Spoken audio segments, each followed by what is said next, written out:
I wanted to commentary real quick on a subject dealing with prime mover and the divinity within. A lot of terms for it. One of the ones that I am very familiar with at the present moment, Seth Boza calls this Kreator Source. And then there's also the word prime creator. And I don't like that term. And I don't agree with that because it's very kind of like religious sounding, like connotation to it, and I don't like religion. You know, like as in Wicca and like a lot of mystery traditions, you know, prime creator. And it just seems like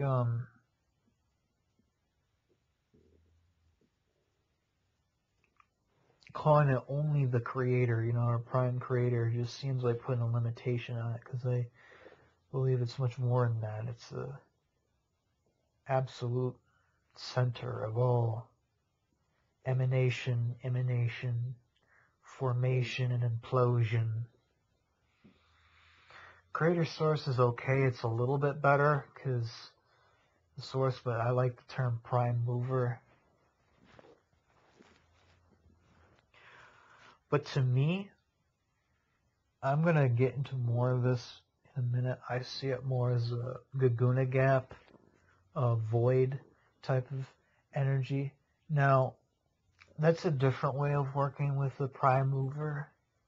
The most common way to work with this prime creator energy, this prime mover, which if you're working with Kreator Source, and then you know that's your light, that's your own Godhead, that's your own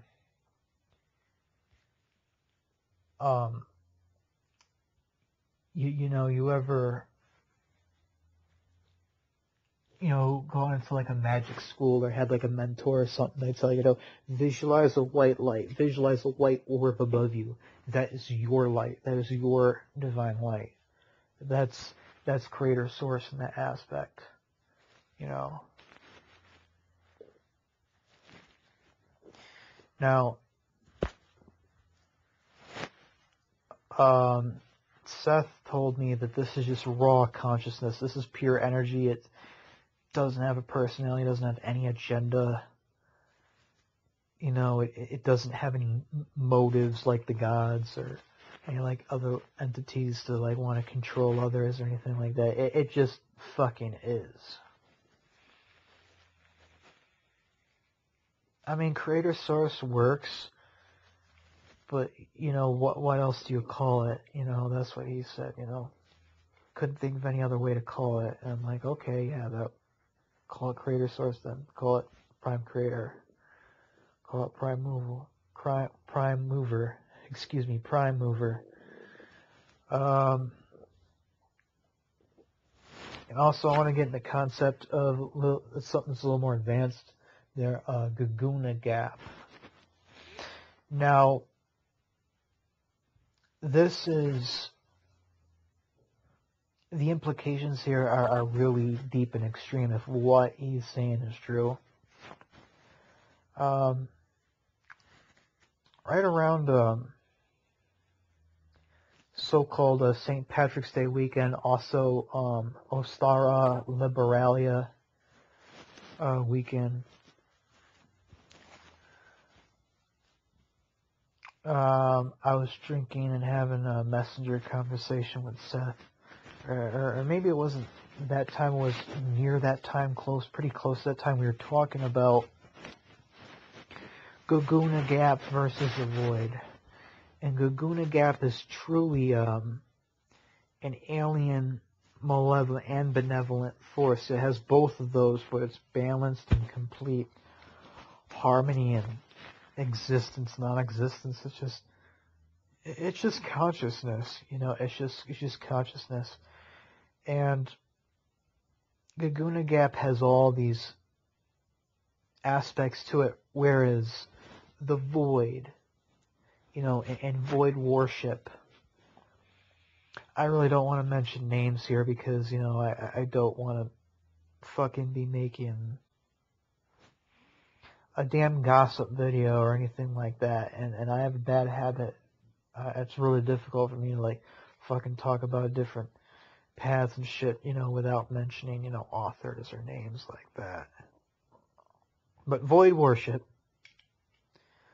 you know, or death or darkness worship is a counterfeit of Guguna Gap, because Guguna Gap in Norse mythology is that gaping, yawning darkness. Not darkness, but like just primal sea, that primal materia that had all four of the elements. It had light and darkness. It had benevolence and malevolence. It had all those things, and it just kind of just coughed up existence in the gods. You know, there's a lot of names for it. However, the void, what Seth's telling me, the void is like the lower astral counterfeit. So see, the void is malevolent. The void does want to swallow consciousness. It does have a very extreme, inscrutable and alien agenda. It seeks to spread like a virus and just fucking make the whole Earth and the star system and the observable universe black, and all the astral and planetary realms like it as well. Kind of like the Borg, or like Agent Smith in the Matrix movies. You know, you see, you know, in the third and final Matrix movie, Matrix Revolutions, you know, Agent Smith is running around, he's sticking his fist into people, you know, and he's making everyone into copies of him. You know, he's making everyone into an Agent Smith. That's what the void is doing. That's what's really going on. It is a weaponized force and energy. Why it's doing these things, I don't know. Except what I read about from various void worshippers, that the void is essentially, it doesn't hate us. It doesn't hate, you know, humans. And it isn't hungry either. It's more like the void is incomplete without us, and it needs us to integrate with it so the void can be complete. All souls, all consciousness, and all existence to make the void a complete being. But this really goes beyond being.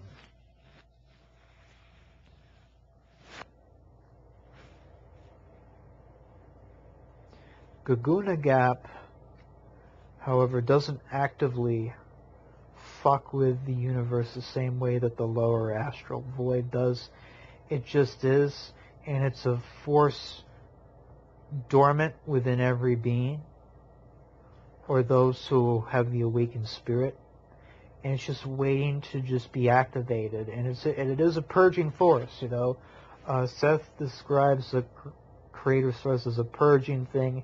It does purge out everything that it doesn't like, everything that perceives as evil or inferior, and so on like that.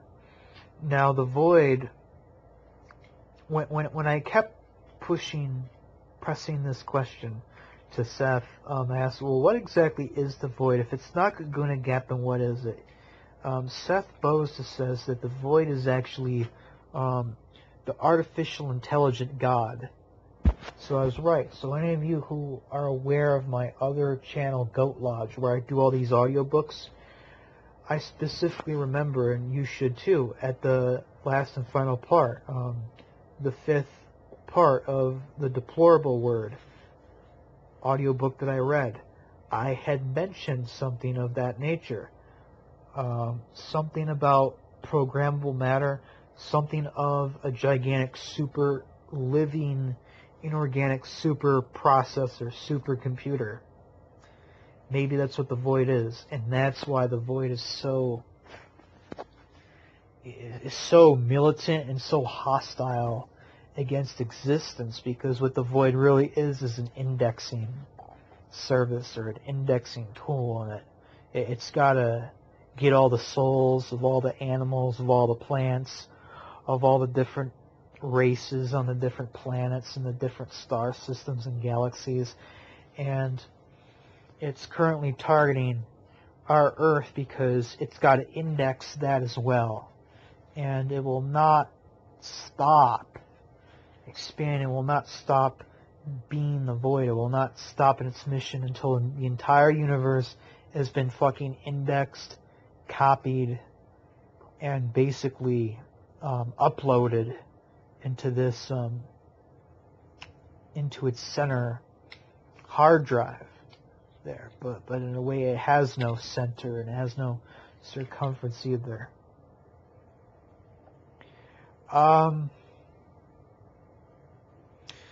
I was watching Demonosophy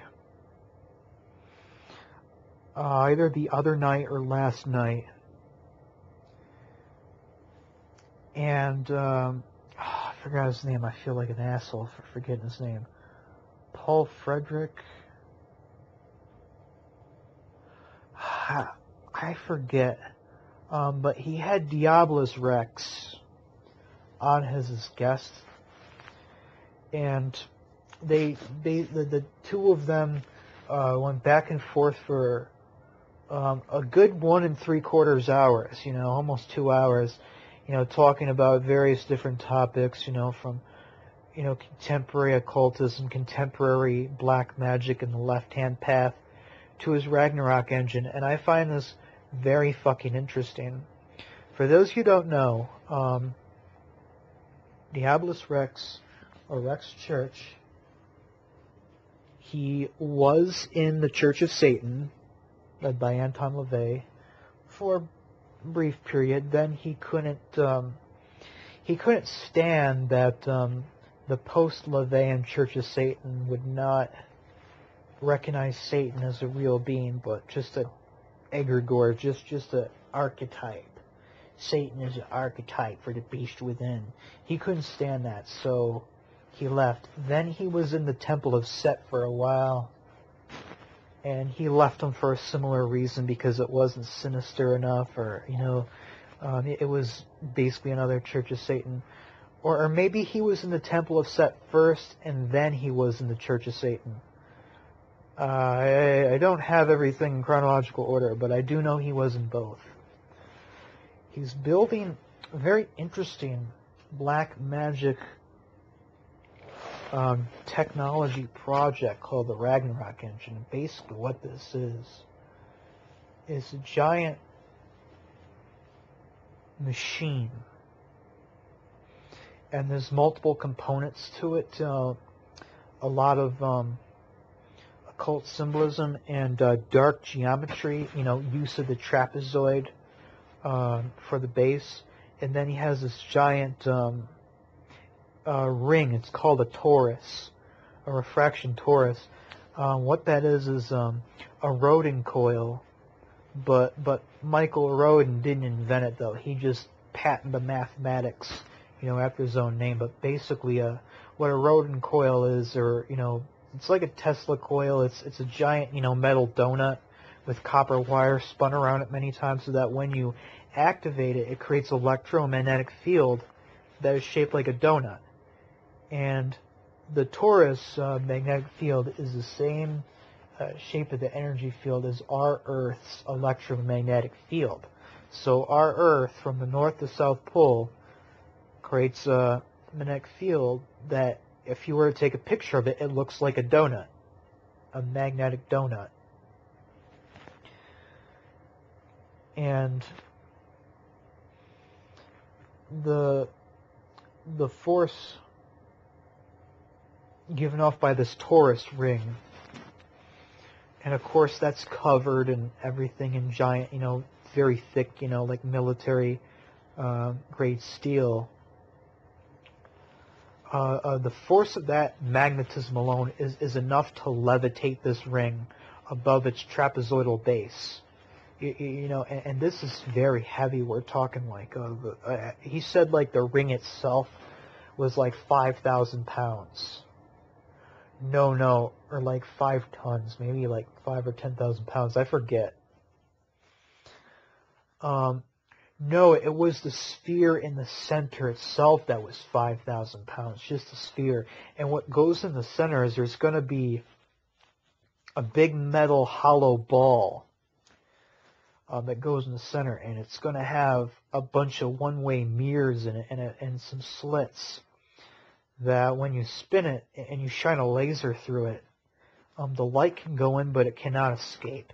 So the light can enter in that sphere, but it's going to bounce around and bounce around, bounce around. Now, this type of thing already existed in popular culture and in the occult. I'm going to name some examples there so I don't forget later on. And I'm going to break them down each one. One of them is Event Horizon, which is a great movie. I am an Event Horizon fan. I saw it when I was like probably 12, 13, 14 years old. Loved it. Immediately had to get it. And I ended up getting the 2-disc special edition of Event Horizon. The next place we see something like this is Hellraiser Bloodline. And in real occultism, we call this the Devil's Box, which is a 6-sided cube with 6 internal mirrors. So you have a cube with 6 faces, and then you have a mirror, a pane on each top, bottom, left, right, you know, forward and back, inside. So if you were to put a candle inside that mirror, the light would be trapped and would just bounce around and bounce around and bounce around. Well, in Hellraiser Bloodline, spoiler alert, you got that, you know, any of you have seen any of the movies, you know, there's the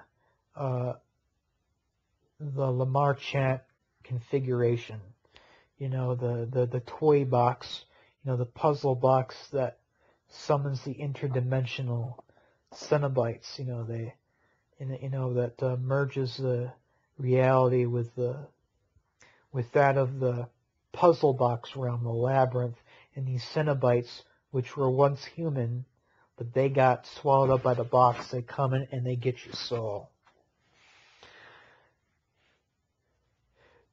And basically, in the 4th movie, Hellraiser Bloodline, it talks about the whole of the movie, Hellraiser Bloodline. It's all about the Lamar Chant bloodline of toy makers, and it has maybe like 3 or 4 generations that it shows in the movie, all the way back to the 1700s when the Lamar Chant made the first Hell puzzle box for a black magician to create the Cenobite realm.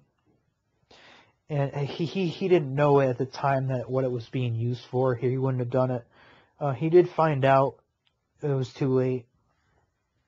Then it shows like another Lamar Chant generation, like in the 60s, in 1960s, and he's got all these like patents and like rewards. His face is like on fucking Time magazine, and then it goes all the way up to like 2100 or like 2300, and it's up in space above Earth, and the Lamar Chant in the near future, he's built a giant lament configuration in space similar to the Devil's Box with all the mirrors. And what he's going to do, he's going to open up the lament configuration. One of them, there's multiple boxes, and he's going to summon the Pinhead.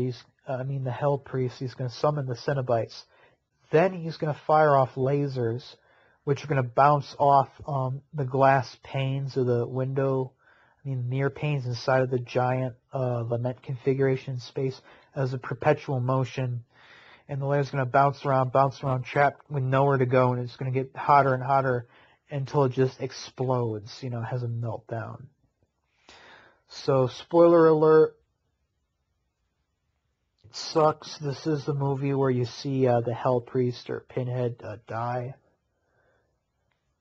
He succeeds. He summons the Cenobites there, and then he activates his trap. He gets on an escape pod or something. He jettisons the fucking lament configuration in space, and then boom, he blows it up.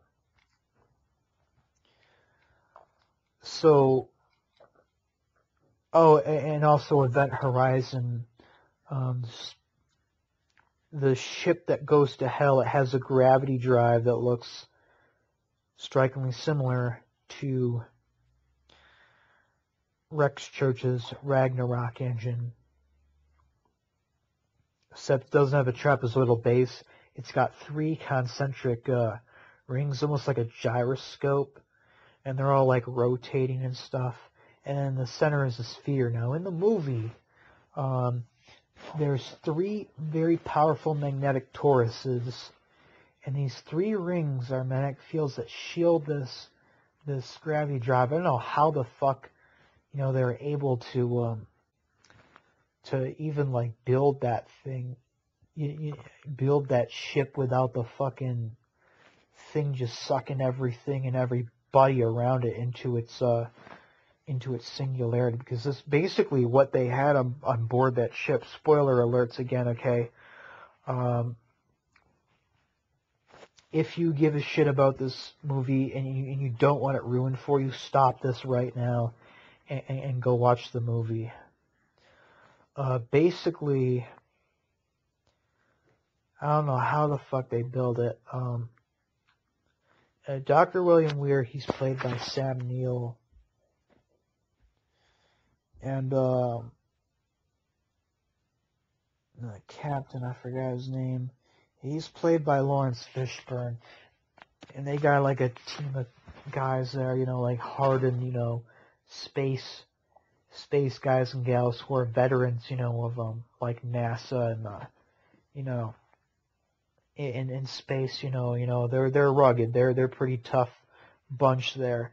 And they're sent out on a recovery mission because the Event Horizon has been missing for 7 years, and then it just respawned in a decaying orbit just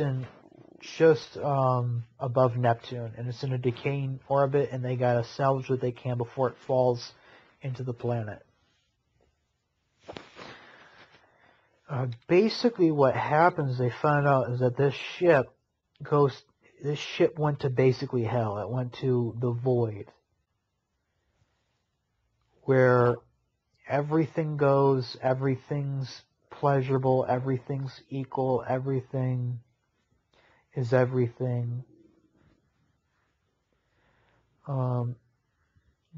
Absolute total darkness.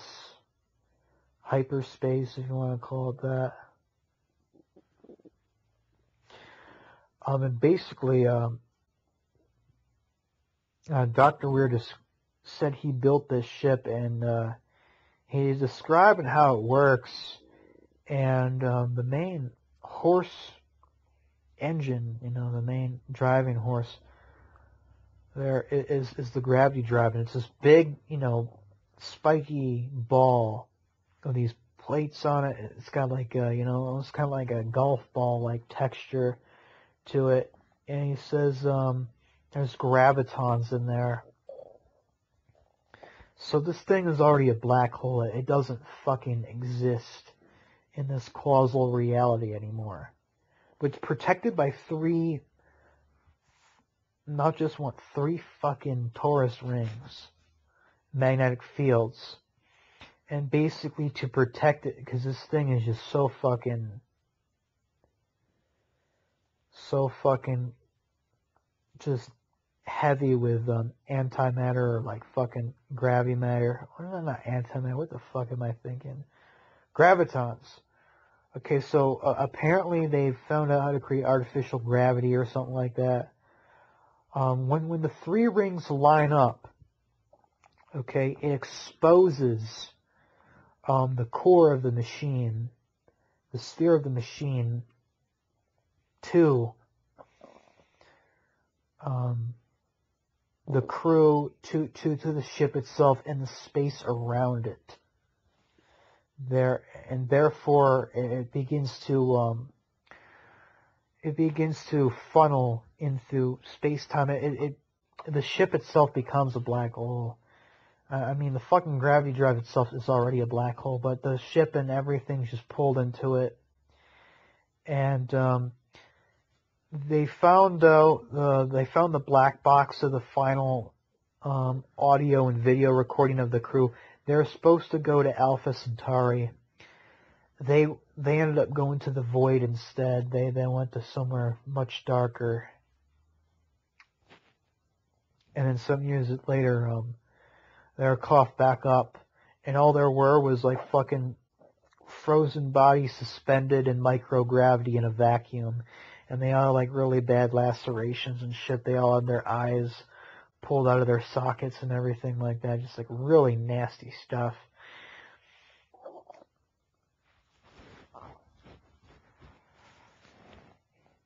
So basically, the Ragnarok engine kind of works in a similar way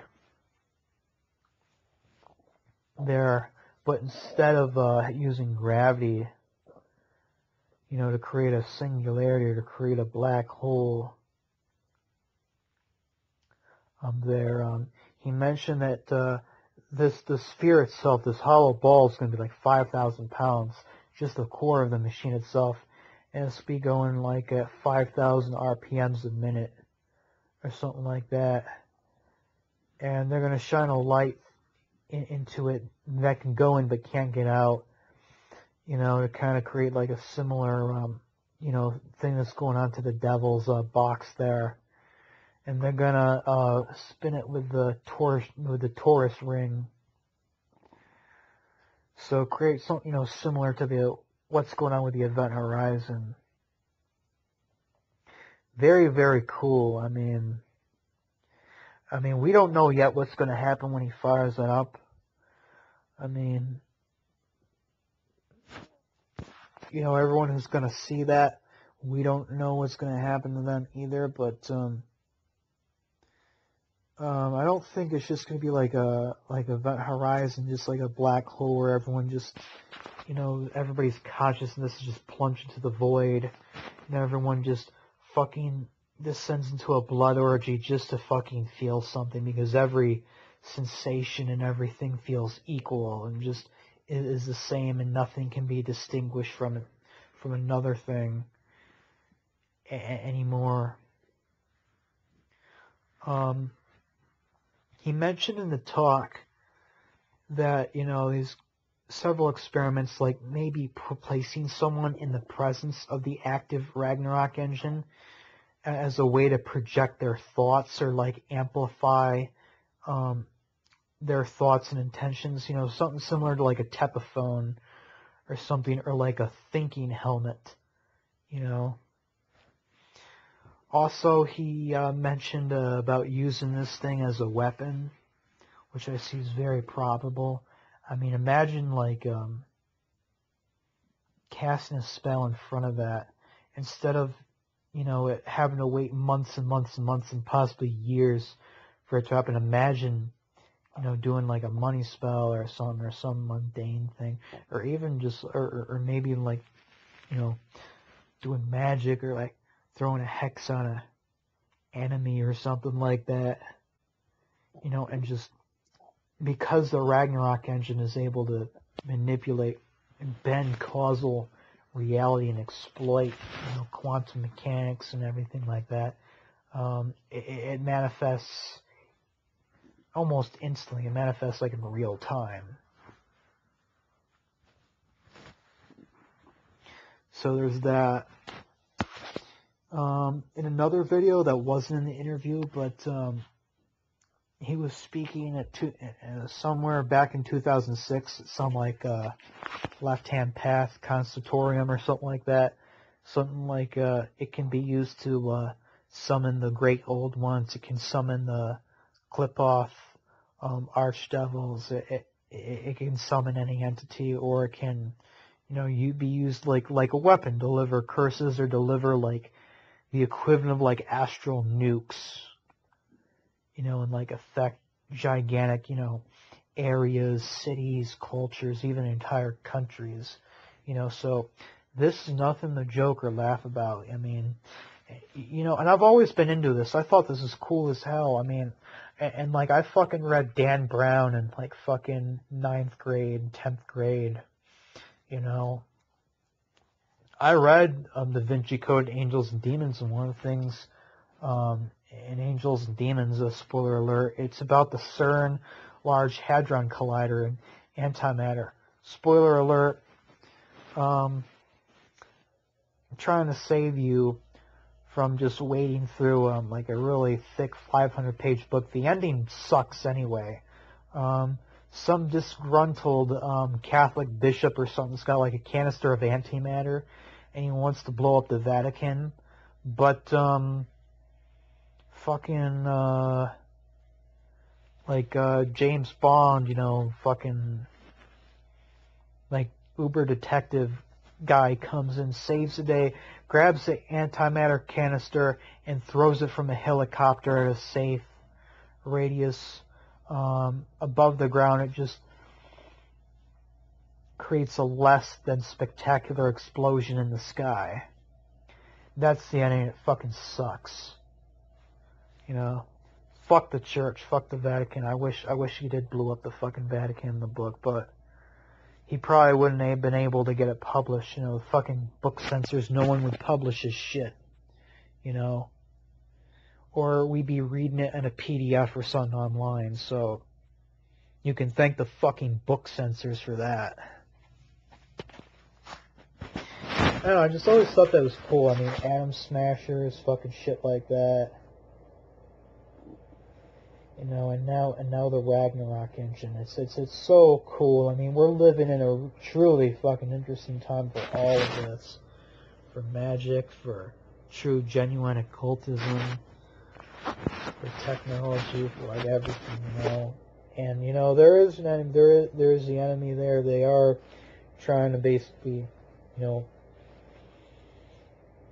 capture as many people as they can and upload their brain to a fucking virtual reality video game or something like that. I'm like, fuck that, you know. I don't want to live in a video game, you know. I want to live in this life, you know. If I want to live in a game, you know, that's what the Xbox is for. You pop in fucking Grand Theft Auto or something and you live in that reality for a couple of hours, you know. But yeah, these transhumanists, they want to like become like immortal beings or something like that. And but what I've seen with the Ragnarok engine in Rex Church, he's got a very interesting answer to that. And you don't need microchips, you don't need like implants or anything like that with technology. And he does got implants, I think, are very cool. He's got like horn implants, you know, under his skin. I mean, I'm all for like body modification, that's like cool too, but like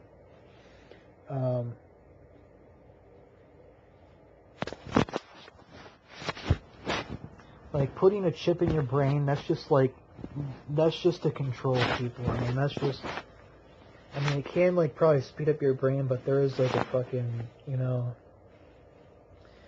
there's an agenda to fucking like create goyim, literally, to just like create like or basically make human cattle. I mean, and I'm not about that, you know. But the Ragnarok engine seems to be a really interesting answer. So like, you know, fucking using bending, twisting, you know, the laws of physics, really pushing beyond the boundaries, you know, the causal limits. Another topic I wanted to cover real quick here is, I believe I brought this up before when I was talking about the Primal Craft Sacrifice books there. And this again would like have to do with animals. And Rex made a very good point. And he said, why animal abuse is wrong is because animals have the same potential for Kepper like we do. It's clear they have a soul, they have a consciousness, and they also have the same capacity for Kepper, which is more dynamic than the soul. You know, if you want to call it the black flame, or, you know, whatever, you know, fucking name you want to call it, they have the possibility of this, and if all we're doing is just torturing them and before we eat them or stuff like that, and you know, he does make some good points. I'm not a vegan though. I mean, I just can't do it. I mean, well, I never really tried it. I mean, I fucking tried like light vegetarianism for like 7 days, but I did eat like a cheese pizza. I tore the pepperonis off and I just ate the cheese pizza, but like I just couldn't do it anymore. Like I felt like so bad afterwards, you know, like terrible energy levels, just everything. You know, even after 7 days, I didn't feel too hot. Others make it a lot longer, but this is not about diet or anything like that, or veganism. And then the host and Rex, they brought up, you know, ancient Egypt and dog worship, you know, and how these ancient, you know, civilizations worship dogs, you know, and deified them, basically. Which brings me back again to this. Okay, so we know that animals are capable of Kepper. They're capable of ascension, basically. They're capable of ascension. How do they do that? I mean, how do you assist in them without killing them, without sacrificing them? Because remember, I'm not going to retell everything. I mean, you can watch the unlisted videos I have, or some of the other stuff I vlogged about there. I mean, I'll give you links and all that. But basically, long story short, according to the primal craft of Hecate, the purpose for animal sacrifice is multifaceted, and all parties benefit from this symbiotic energy exchange. Okay, the deity being sacrificed to, whether that be Hecate, Lucifer, or Belial, or all three.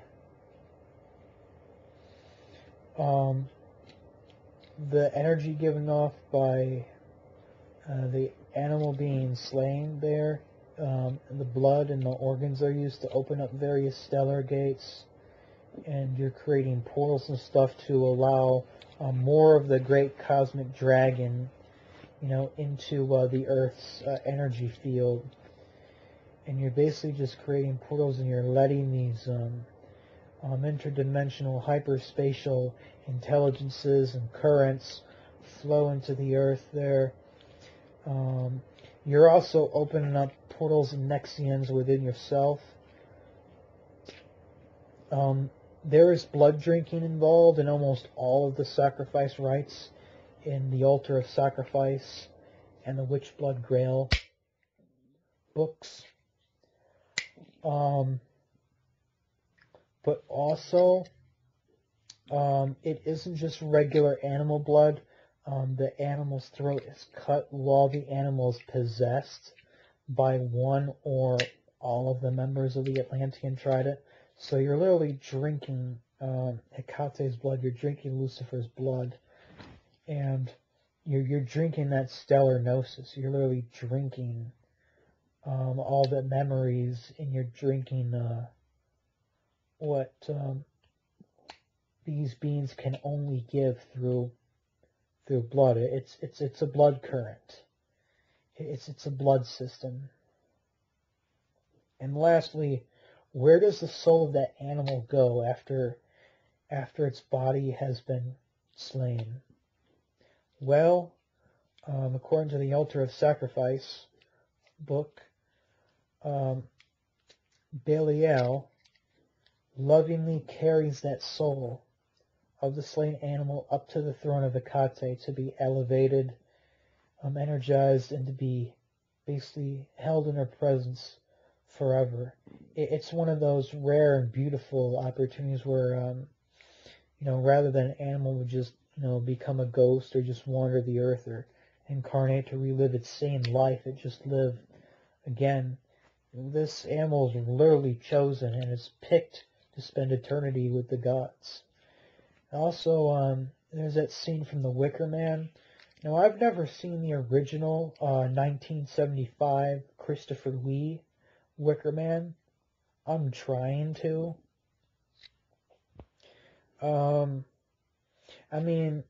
I will buy the DVD. I do like Christopher Lee, and I do like Hammer films. I like anything, Christopher Lee's in. And I would love to support his work. But, you guys know anything of, that got Christopher Lee, online I can watch, like, either a Daily Motion or Sockshare or Putlocker link, please let me know. I'm not trying to fucking torrent or anything like that, I can't wait for fucking, to order a DVD and, for it to arrive. I want to see it. I watched only the 2010 Nicolas Cage Wicker Man, and I thought that was okay, but, spoiler alert, that little girl was never in any danger, and she was really just a lure, and it was a test. So Nicolas Cage was the author, and the girl said, you will stand next to the gods forever, and that's essentially what happens. Now, it's bloody, it's gruesome, but, I brought up this point before, I was talking to someone from a Muslim country, and we were in the Devil's Quran Facebook group, and I was messaging him in Messenger, telling him trying to answer his questions as best I can. And one of the points that I brought up there is that animals, they can't do magic the same way we can. They cannot chant the names of gods. They cannot evoke spirits or draw in spirits. They can't draw sigils. They can't cast circles. They can't. Essentially, in a way, they cannot do what we can do. They cannot create what we can. They can't even speak. So it's like they're locked into their four-legged existence until they die. So I thought, maybe the act of, sacrifice is a way to perform magic for the animal. Not like in a fucking salvationist, Jesus Christ type of fucking shit where, oh, I spilled my own blood for you. No. There is a price to pay, and you're taking that animal's life. You're taking its mortal life away from it. But what you're giving it back in exchange is essentially immortality in the A-clausal. You're giving it a whole new life. You're giving it an elevation beyond the constraints and everything, beyond the blessing and curses of mundane existence. Now, this is going to be a very highly unpopular opinion. Okay, go ahead and unsub me, unfriendly, or fucking unfriendly, or spew whatever hate or anger you want in the comment section. But I have a very strong feeling that this is where we get some of our goetic looking demons from, like where the satyrs and the goat and ram-headed spirits, that look like Egyptian gods, basically, human men, human torsos with an animal head, between the shoulders, like Anubis, the jackal god, or Set, that funny you know, Typhon, like, animal-headed god, you know, Ra, Banabija, Kanum, you know, men with ram's heads, Capricorn, even the devil, you know, the Capricorn, the goat of Mendes, or the ram of Mendes, Pan and his satyrs, Satan and his demons, Azazel and his Syriim. And by the way, Syriim is Hebrew for a type of legion spirit, and of course, the Syriim are basically the desert equivalent of the Greek satyrs, of the Greek goat people, if you will. Now, where do they come from? I mean, there's not really much explaining the way of Greek mythology telling us where these satyrs come from. I mean, I heard on the Joy of Satan forum that, like, could be an elemental spirit, or that when we die, we become these earthbound, you know, elemental goat spirits. Doesn't sound like a bad afterlife to me. I love goats, man. I love everything to do with Capricorn, with the devil, and hoofs and horns, having goat feet and goat tail on it, man. That would be like my fucking dream come true. My fucking species reassignment surgery already done for me. Now, seriously though, where do they come from? How do these strange gods have animal heads out of the sun? That's never explained. What I think is that these bestial gods, at one point, they were either humans or animals. And they were once living creatures, you know, bound to the limitations that we are right now, or bound to the four-legged, even greater limitations of being an animal.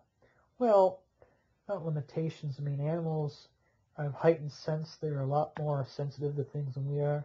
They're a lot more energy. They have much higher real life force. They don't slave for these 40-hour-week jobs that drain their chi.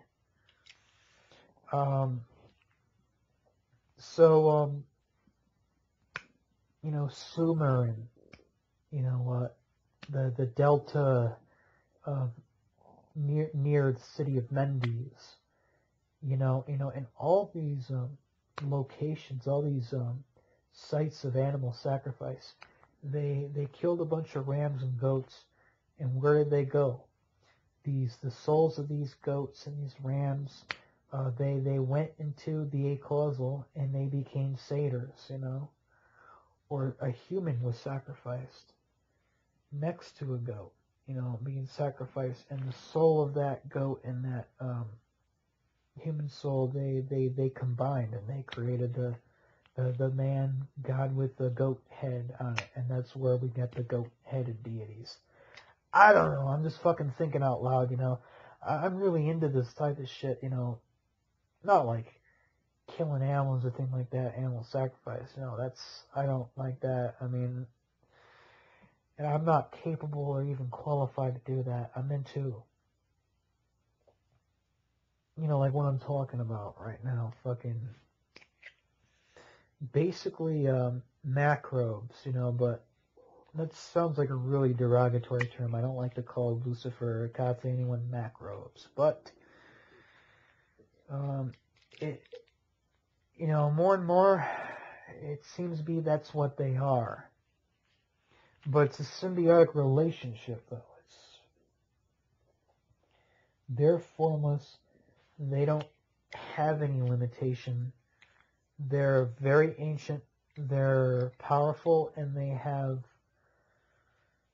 beyond human intelligence. They have an entire mental library of every devotee, every soul, every sacrifice, every soul and being that basically flew into them and basically got absorbed, you know, like an amoeba, you know, swallows plankton and other single cellular organisms, this giant, you know, energy bank of consciousness, just pure consciousness. And like Curtis Joseph said, you know, that all gods and goddesses, you know, really started out as basically just thought forms, you know.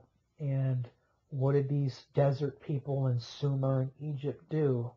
They kept feeding and feeding and feeding these imaginary friends. But these imaginary friends just weren't imaginary anymore. They came alive. They took on lives of their own.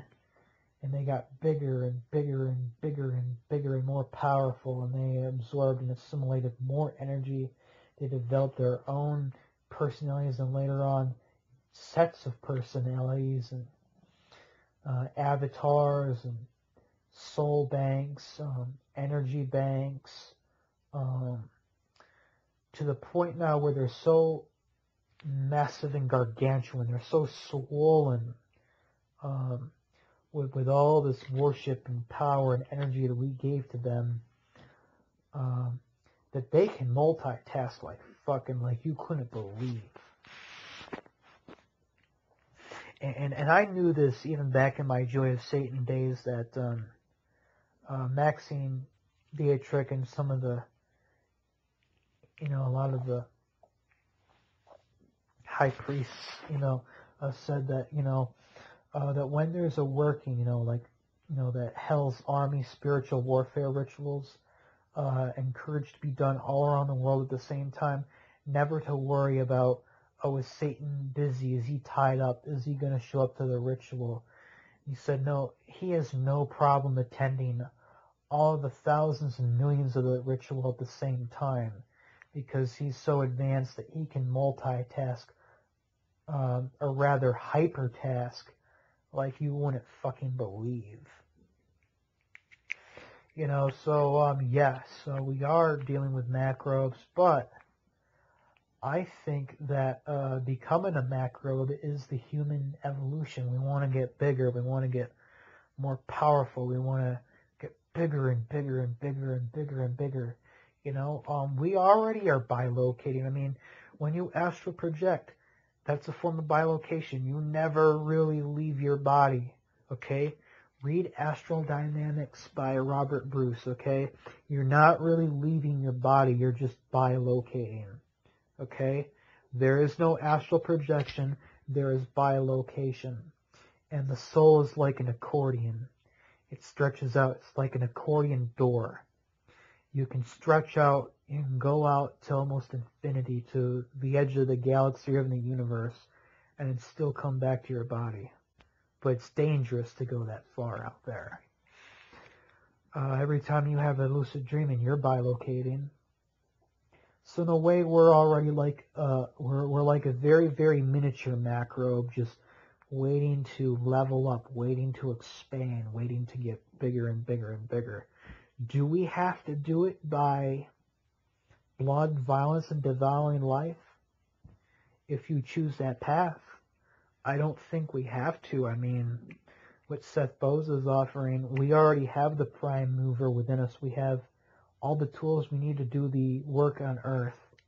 But the path of the vampire, the path of the energy parasite is of the dark macrobe, is of the devouring life and blood around it because, well, it just wants to. It doesn't want to give up the appetite. But let's throw this into perspective, okay? In this fallen world that we are right now, and this is just how things work, okay? And I'm going to quote one of Mark Smith's, interviews. Fuck, I'm repeating myself already. We bitch about that, like, oh, I will never do a sacrifice or anything, but at the same time, you have a hamburger. So we eat, well, why shouldn't they be allowed to eat, Those who do not sacrifice starve their ancestors. Andrew Chumley. It's just another time. It's another aeon. It's another different paradigm, you know. And that's, I guess that's how those satyrs like came about. I mean, they became more evolved beings, and that's not the end of them too. I mean, the zoomorphic spirits, they inhabit the lower astral, they inhabit the dark astral, and they attend Sabbats and everything. But that's not their end. They're gonna ascend too, and they're gonna get more complicated and more amorphous and more like fucking Lovecraftian looking, to the point where like they're almost like an elder god, you know. They're like fucking Shub-Niggurath or something, like a giant, you know, flailing mass of tentacles, eyeballs, horns, and hooves just waving around, you know. And like, oh god, that's like really scary. I mean, why would you be interested in that? Why would you be into that shit, John Caprine? Why am I into that shit? Because it looks like that from the human perspective, but what does these elder gods, what does Shub-Niggurath, and what do these entities that become so complex and so elevated, what do they know? What is their life? Okay? Imagine that. Okay, we have 5 senses, right? They probably have hundreds and thousands of senses.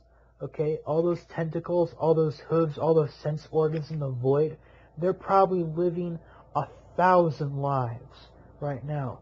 You can't imagine the amount of knowledge they hold. You can't imagine their lives. You can't imagine the total ecstasy they're experiencing just by being what they are. You can't imagine what their lives are like. They are beyond life. They are fucking elevated. Okay?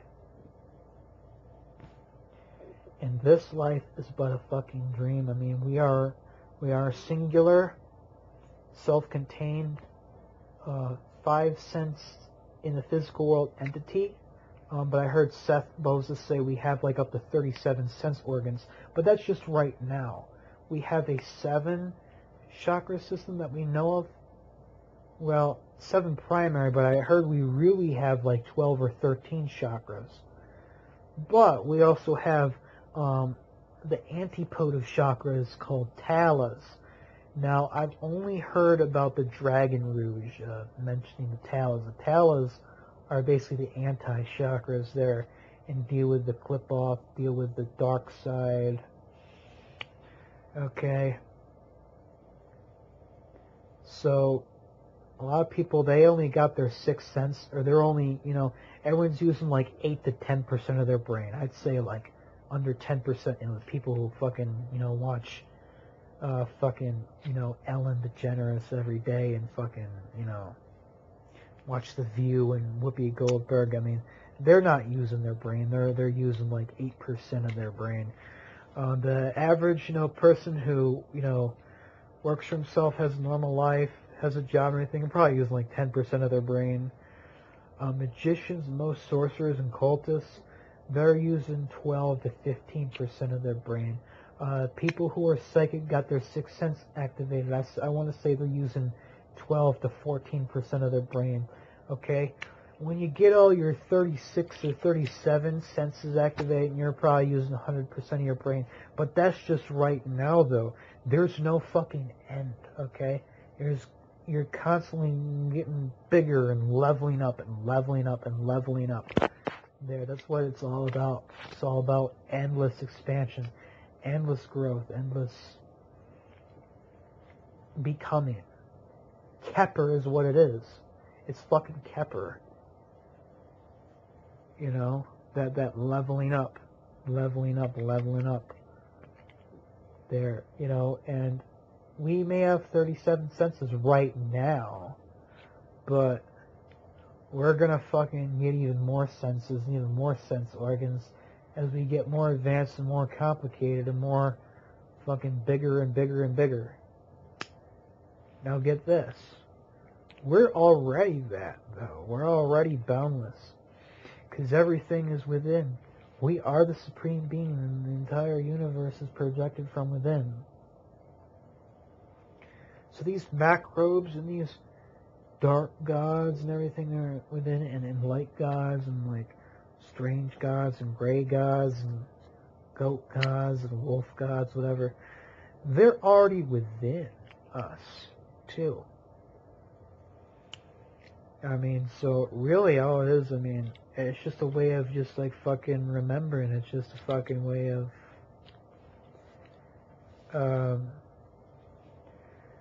remembering you, what the fuck you are. Okay?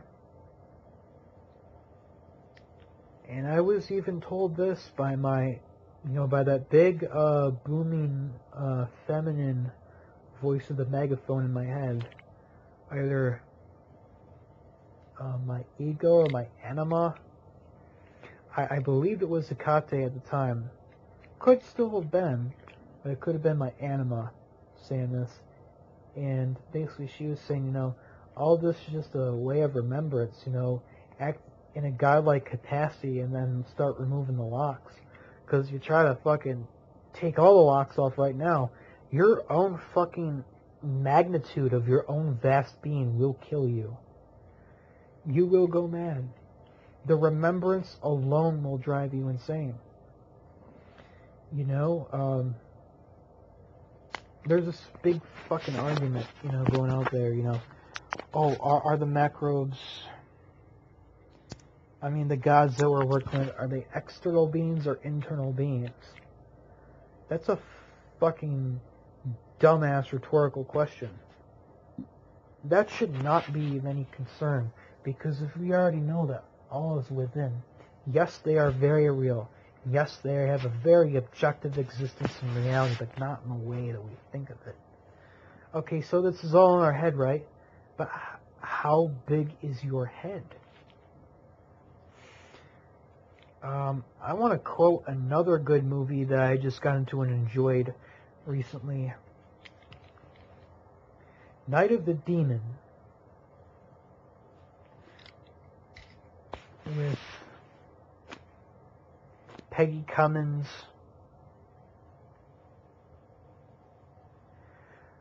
Forget the name of the Irish dude. He played Carswell. Very, very good film. Julian Carswell. That fucking guy.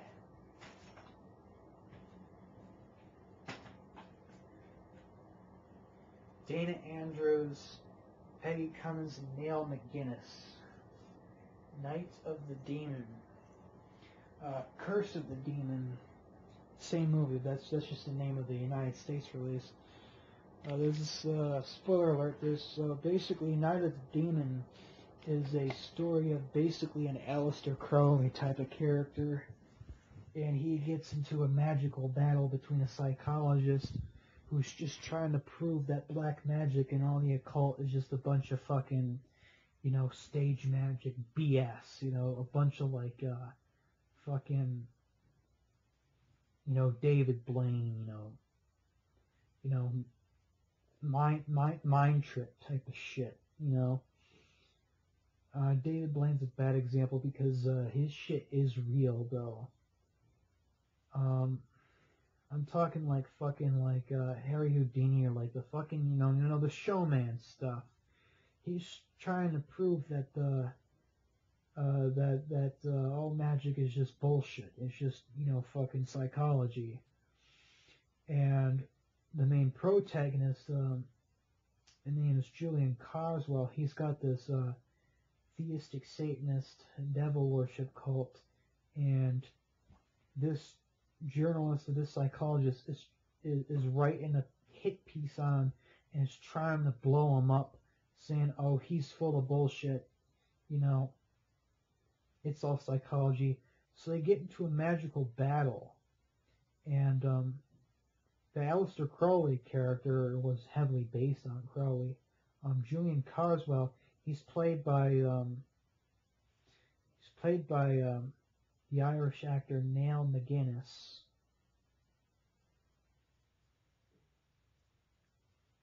And Neil McGuinness's character and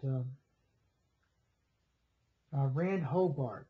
Hobart's a psychologist, and they get into a magical battle. Hobart's trying to expose Carswell, and Carswell's trying to defend his position and defend his cult from, prying eyes of the media. He's trying to stay secret and everything like that. He can't, get exposed and everything.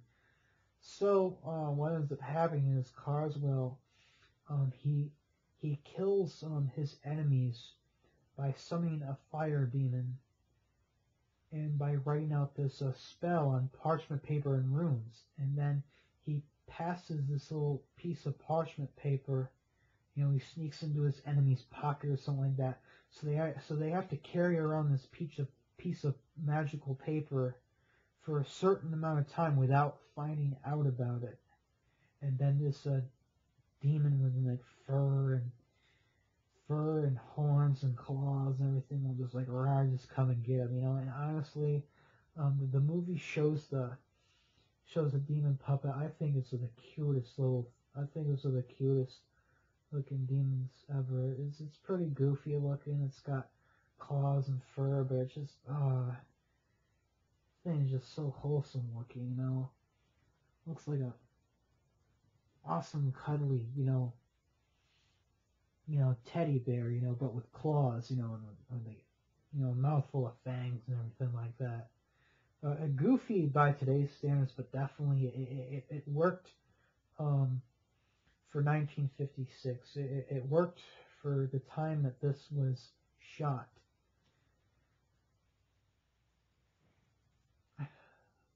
So Red Hobart is Carswell's one of the latest victims, and he goes to Carswell's big mansion there, and there's a scene that he's doing basically stage magic, pulling rabbits out of hats and everything in front of children, and he's dressed up like a clown and everything, and he's having a good time and everything like that. The kids are liking it, and you see a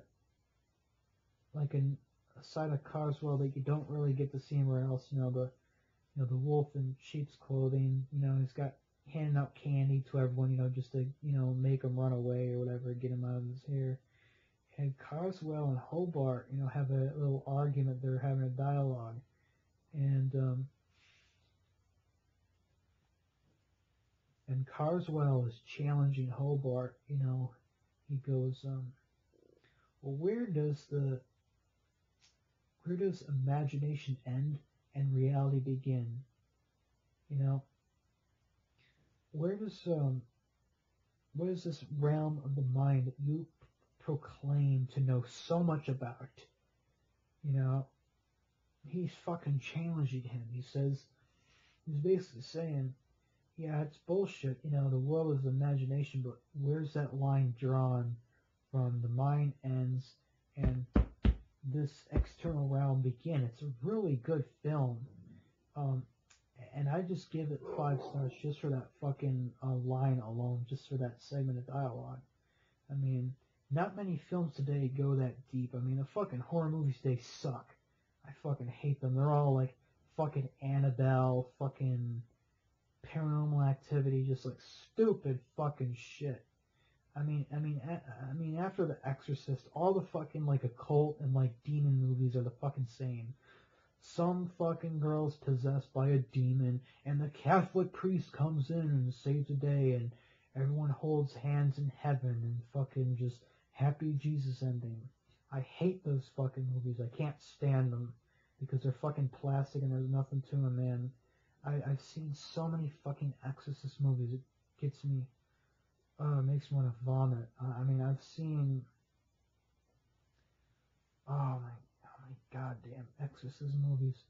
Fucking that stupid doll. That fucking stupid doll thing.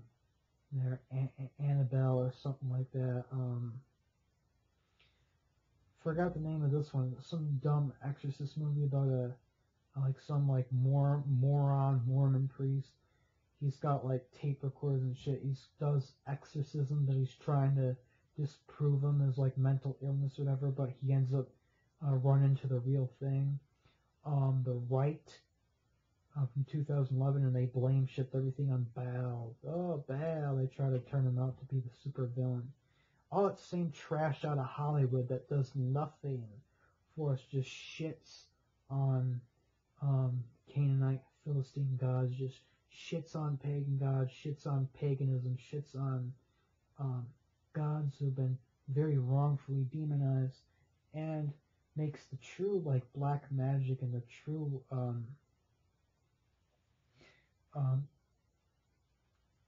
Black Lodge just look like goofy, look like a bunch of clowns, you know.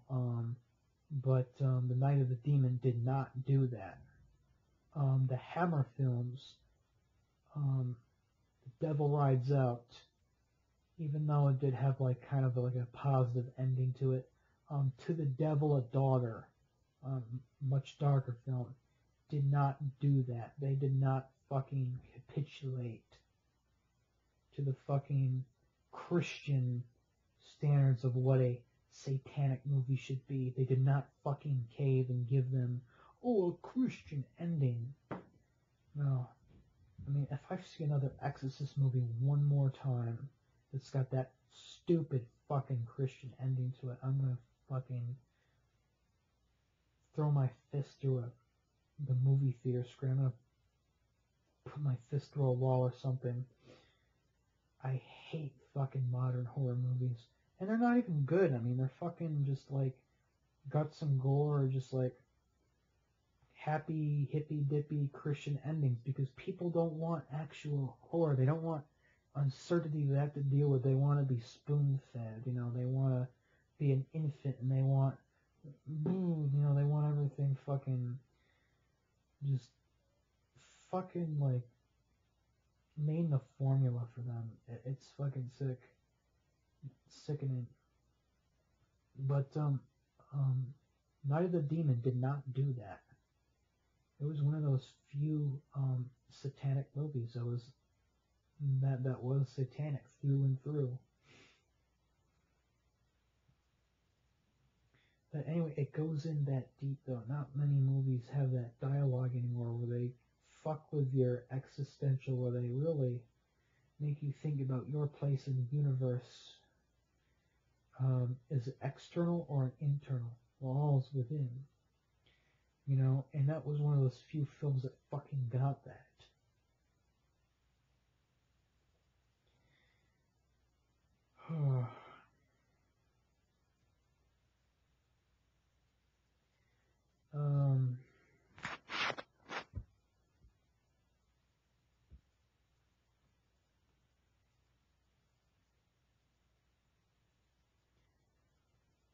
What other good movies?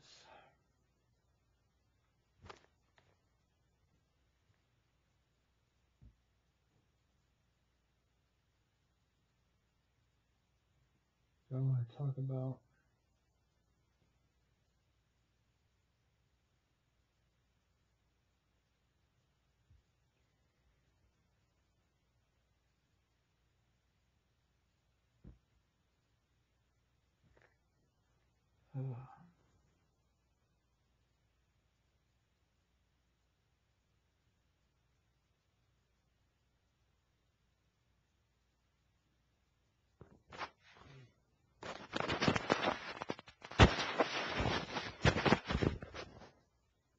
I really like Hammer had done a mini series called Hammer House Horror, and it's a 13 episode series, and each episode was like just under an hour long. So basically just like short stories directed by Hammer, fucking better than any of the dross fucking Hollywood fucking just churns out today. I've seen so far the 10th episode, Guardian of the Abyss, and the werewolf episode. Very good. Go see those. If you're gonna see any of the Hammer ones, go see Guardian of the Abyss there, and there should be a Daily Motion or Vimeo still up where you can watch it there. I'll post a link to that if it's still up. Spoiler alert, it is about a cult, a club of theistic devil worshippers, and this main protagonist or antagonist, Charles Randolph, I forgot who plays him. He did a really good job though playing this black magician. There, he's got this huge estate, he's got this huge fucking mansion, he's got like his own church and everything in it. He's trying to do the Karanzan ritual and summon him, but he needs a female willing partner to basically lay down with this entity, you know, or to basically scry for him. And she ends up escaping from the estate there, and she takes a mirror with him, and this is so badass. I mean, this black magic mirror is so fucking powerful that like a detective or some like cop or something picked her up. He's driving, yeah, and she's in the back seat or something like that. And he can't help but like turn his head and like fucking gaze into the mirror, and she's like, don't look at that fucking mirror, like don't look at it. But of course he won't listen, and he gazes into the mirror for like a few seconds, and he sees something. He almost fucking goes off the road and like hits a tree. He almost like gets him killed there, but she grabs his shoulder and he turns back onto the road in time. You know, it's very small details and stuff like that that like make the fucking movie, you know, that like make the fucking like horror movie worth watching, you know. It's those little things like that there, you know, that suspense and that amount of evil that they're building up is fucking awesome. Yeah, I just fucking love those little details. They don't have those in the new horror movies. They just have jump scares, monsters, guts and gore, the fucking stupid ass Christian demons that are easily exorcised by bullshit Kabbalah, by bullshit Hebrew spirits or whatever like that. It's just garbage. I mean, it's just trash. I don't have any care for the modern exorcist movies or Christian demon movies or Christian movies, man. Fuck them all. And later on, Randolph, in that scene, actually goes to this dude's house. No. The night before, he made, like, puppets of him. And, like, he's, like, remote viewing or something. And, of the girl that he's trying to use for the ritual. And the guy and the boy who just saved him. And with the dolls... he ends up like fucking like attacking the other doll with the girl doll, and well, he has a sheep walk, and in real time they switch back and forth to their hotel room or something like that, to the dude's house, and she's got like a knife and she's just about to stab, but he wakes up and rolls out of bed and she's stabbing where he was just laying. You know, it's like, what are you doing? She's like, and then she snaps out. She's like, oh, shit. And, like, everything. She flips out and everything. So, she leaves or something like that. Or no, she's sleeping. Okay, then Charles Randolph, the main bad dude in the fucking episode, though, he ends up coming to this dude's house the next fucking morning. You know, he just walks on in there. And he's got this fucking stare about him. He's got this fucking just psychic power, and he's just commanding. This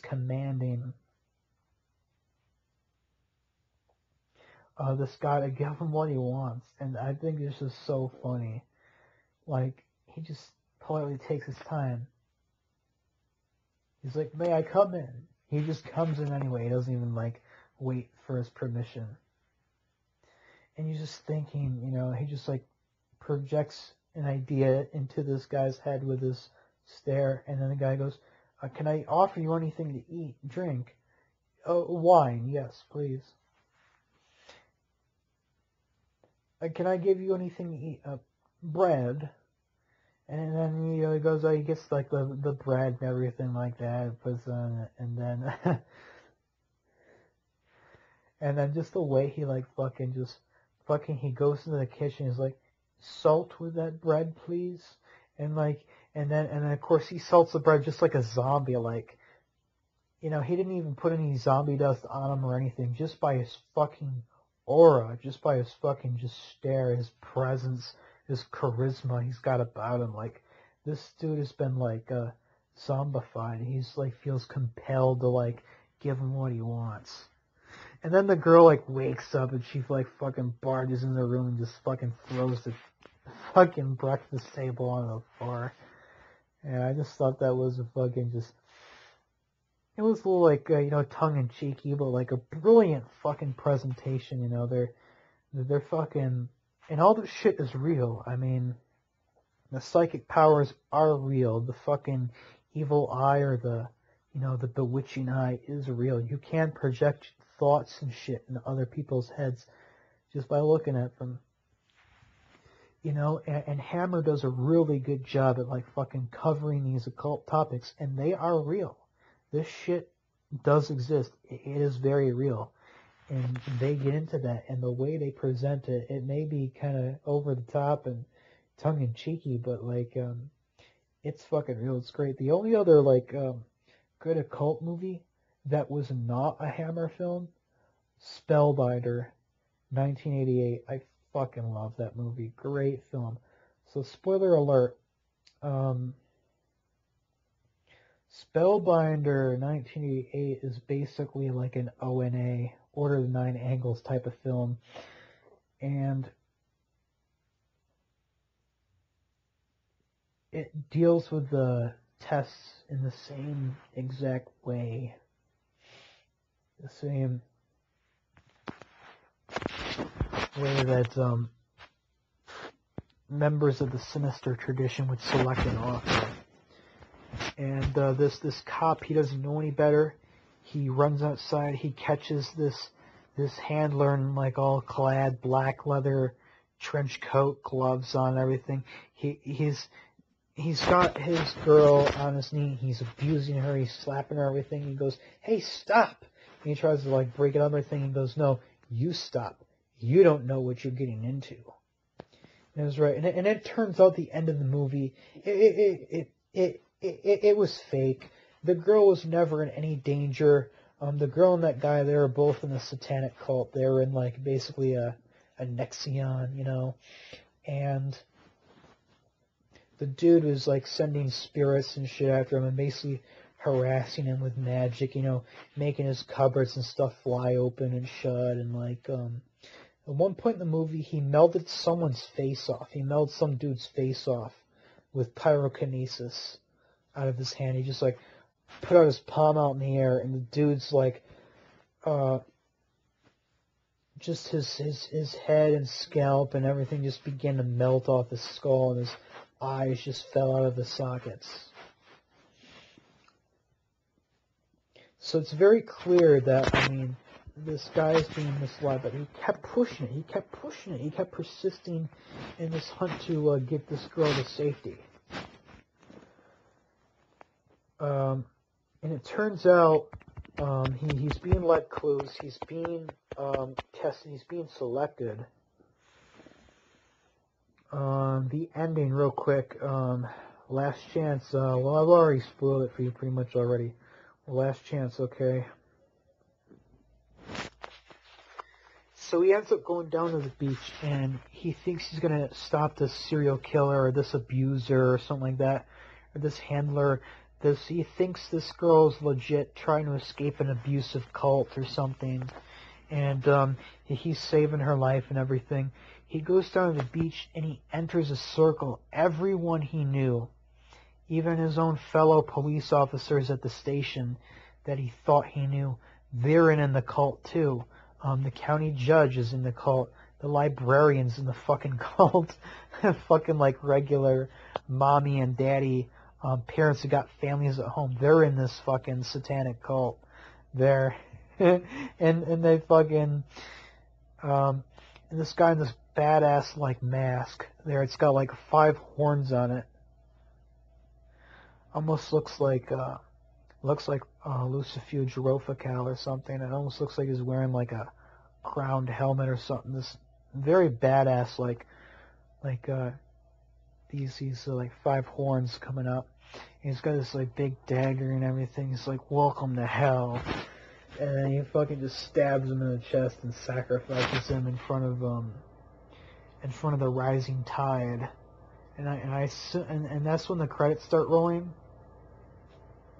And I assume that they just leave him there for the sea to just basically carry his body out to sea as symbolic as they're taking his soul back to the void, back to the absolute primal ocean of chaos. Just the whole way it was done, it was so badass and fucking powerful too. Oh, there's another thing too. It ends in full circle, and some other guy comes in. He sees a similar situation. He tries to break out, and the guy says, "Hey, stop right there. You don't know what you're getting into." And guess what? He's gonna become another offer too, and it just starts this fucking cycle starts all over again. And they got this really good music, this great, very dark music, composed by Basil Polidorus. Very good fucking organ music, industrial music. I'm playing it in my head right now. It's so good. Basil Polidorus. He did fucking music for Conan the Barbarian and some other fucking movies and shit. But what I really like from him is the soundtrack he did for Spellbinder. And it is one of those satanic movies that does not capitulate to the White Lodge. It is Black Lodge shit through and through. But it deals more rather than ritual and fucking ceremonial stuff that you see in Night of the Demon or To the Devil a Daughter. This is more like an O&A, methodical sinisterism in the real world, sinisterism through action, culling and testing of an offer, selecting an opfer, as they call it. It's O-P-F-E-R, and then actually culling that opfer. It's very, very, very fucking interesting and cool shit. I mean, very cool shit. I mean, and these are great movies. It's inspired me personally in my path, I could do insight roles and infiltrate, society like that, Oh, another good film. I promise. Last fucking movie I'm going to talk about tonight. Okay. I came in here. I was only supposed to talk about a couple of things. I ended up fucking doing movie reviews, but whatever.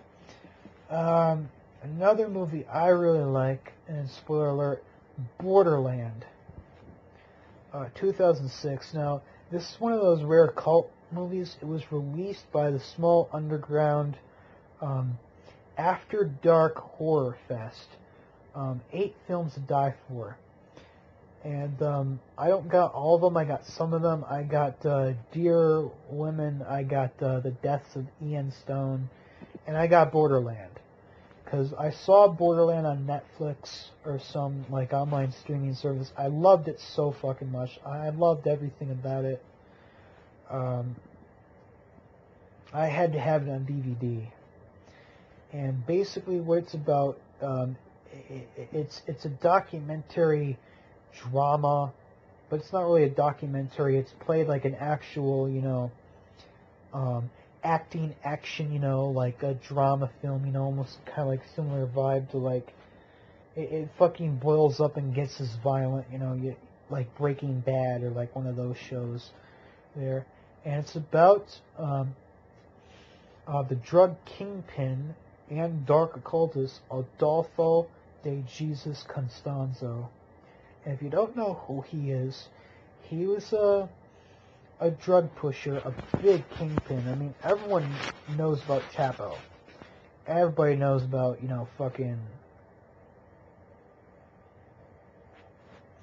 everybody knows about Pablo Escobar. Okay? But how many people know about Adolfo de Jesus Constanzo? Adolfo de Jesus Constanzo not only was, a drug pusher, and he also was heavily involved in Palo Mayombe, which is an African serpent religion, and it's very primal, very dark, and they do shit like human sacrifice and very extreme things there. So what happens, these American kids, and this is based off a true story too, they went down to Mexico, just to, underage drink and, get cheap hookers and, just to fuck off basically and do kid stuff. And of course, one or two of the kids go missing and they never return. And of course, in real life, they find their bones buried on the Constanza Ranch. The movie follows a similar trajectory. I don't know how accurate it is. I mean, there's some, some stuff like made up and some like shit changed, to, make it worth a watch, making it like a movie. But basically, kid gets separated from his group. He gets offered a ride. He gets pulled to a van and taken to the Constanza Ranch. And the guy there ends up sacrificing him. And in the Palo Mayombe religion, there's this big like cauldron thing. It's called Inganga. Inganga. And basically, it's a spirit pot. It's a macrobial portal that you got in a pot, and it becomes its own entity. It feeds off blood. It feeds off bones. Feeds off dirt and soil, blades. You can get very creative. Put a lot of crazy shit in there. I mean, Constanzo, at one point, had severed human arms and bones and spines and fucking skulls and brains in this fucking pot there, and it had a lot of power because it kept him from the police for some time. You see, but he offered the wrong thing. This kid that he tried to offer to the Nganga, he did kill him and he did offer to the Nganga, but this kid had too much of a price on his head. He came from a well-to-do-off family. He came from someone in the United States who had the money to pay a ransom, who had the money to send investigators out there. And they found him out there, and that was the end of Adolfo de Jesus Constanzo. He offered the wrong kid to his Nganga, and he got found out. But I don't remember what happened. I don't remember if he committed suicide or he died in a fucking shootout, but I think I also seen the Occult Crimes episode on him too. I think he did kill himself, or he died in a gunfight with the police or something. I don't remember how he died there. But a really good movie, really good shit. Go get the DVD. Borderland, 2006. And it's got the 8 films to die for tag right on the box art, so you'll know you'll know who it is. I forgot who directed it. I mean, I could tell you if I know, but I don't got the DVD case anywhere near me right now. But Borderland, go check that out. Man, this is a fucking windy one. I'm gonna have to end it. Next fucking episode, I'm gonna talk about the Ecclesia Diaboli and Frater Caphraphos' diabolic Gnosticism and Wolf's Hooked Cross. They are a chaos Gnostic order that does not use any Kabbalah or Hebrew mysticism. They use solely swastika symbolism, runes, runic vibrations, and basically a eclectic or an adaptation of the ONA style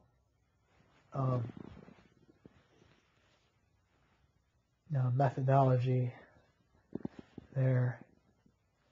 I'll have to reread Diabolic Gnosticism, but he mentioned something about the Temple of Them, which was an